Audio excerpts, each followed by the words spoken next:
የሸዋ አናብስትና የማይታጠፈው ጽናት ከአንኮበር እስከ ጣርማበር። ሸዋ የነገሥታት መፍለቂያ፣ የጀግኖች መከማቻ። ይህቺ ምድር ለወራሪ የማትንበረከክ፣ ለጠላት የማትመች የአይበገሬዎች አውድማ ናት።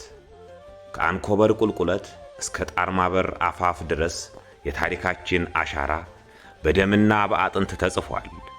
ዛሬም ያ ታሪክ ዳግም እየተጻፈ ነው። ጀግና በክብር ይወድቃል እንጂ አይንበረከክም።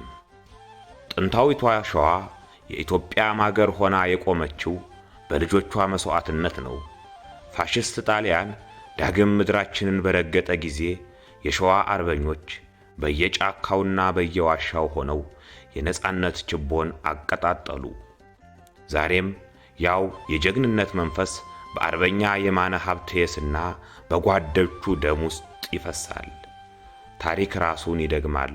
የሸዋ አንበሶች ዛሬም ለክብራቸው ሲሉ ሞትን እንደ ሰርግ ይጋብዛሉ።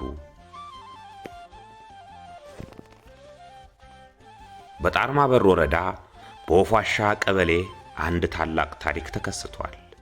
የቁርጥ ቀን ልጁ አርበኛ የማነ ሀብተየስ ገና በለጋነቱ ለሀገሩ ዳር ድንበር ደረቱን የሰጠ፣ ለፍትህና ለነጻነት ሕይወቱን የገበረ የብልጽግናን ሰራዊት አርበኛው በቤተሰቡ መካከል በድንገት ቢከበውም ጀግናው ግን ለወራሪ እጅ መስጠት የሞት ሞት ነው በሚል አንበሳዊ ግሳት መከታን መረጠ። ብቻውን ሆኖ ደርዘን የሚቆጠሩ የጠላት ወታደሮችን ወደ ሲኦል ሸኝቶ በመጨረሻም ከልቡ ፍሬ ከሆነችው ልጁ ፍሬ የማነ ጋር በክብር ወደቀ። ፍሬ የማነ የአባቷን አፈሙዝ የተረከበች፣ በወጣትነት ዕድሜዋ ለማንነት መሞት ታላቅ ሹመት መሆኑን ለትውልዱ ያሳየች የዘመኑ ዳግማዊ እቴጌ ጣይቱ ናት።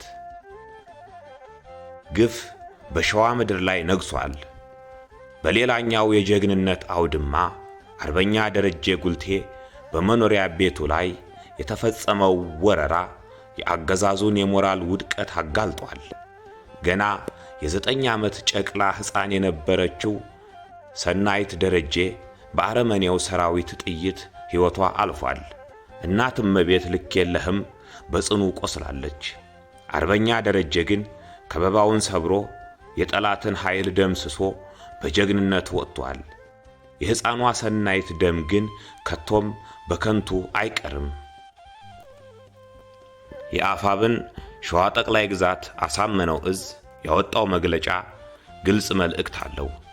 ይህ መስዋዕትነት የትውልድ ዕዳ እንጂ የለቅሶ ማስታወሻ አይደለም። የአርበኛው የማነ የልጁ ፍሬ እና የሕፃኗ ሰናይት ደም ለነጻነታችን ማኅተም ነው። የአማራ ሕዝብ በነጻነትና በክብር ይኖራል። የጀግኖች አደራ አይበተንም። እኛም በመልሕቅ ልሳነ አማራ የጀግኖቻችንን ታሪክ ለዓለም እናሰማለን። ትግሉ ዳር እስኪደርስ ድረስ የሰማዕታቱን ቃል ኪዳን ስንቃችን ነው። መልሕቅ ልሳነ አማራ፣ የእውነት ድምፅ፣ የነጻነት ብርሃን። ሰብስክራይብ በማድረግ ቤተሰብ ይሁኑን።